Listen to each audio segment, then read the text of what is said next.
When I was in Ghana, I visited several small towns and villages that were often far from larger cities, where farmers relied on radio. Whole communities would listen together for weather updates, planting suggestions, and even audio dramas to help improve their farms. Communities like Kuguza, which I visited to hear about the organic composting they had implemented on their farms.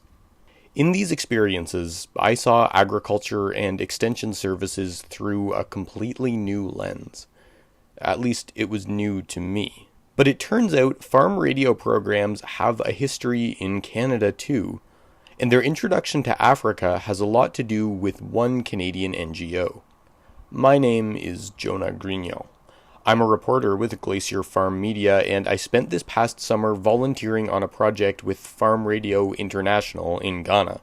FRI's main goal is to provide local radio stations in countries across Africa with the resources to create informational programming for rural audiences. And this is the same system that once benefited farmers here in Canada, who would gather around radios to listen to CBC's National Farm Radio Forum program. These services help rural African farmers, many of whom are dealing with the effects of climate change, and improve food security in the regions they reach. As a reflection on my own time in Ghana, I'll be looking at the links between Canada's history with farm radio programs and how FRI is continuing that legacy abroad. Keep an eye on Farmtario for the full story.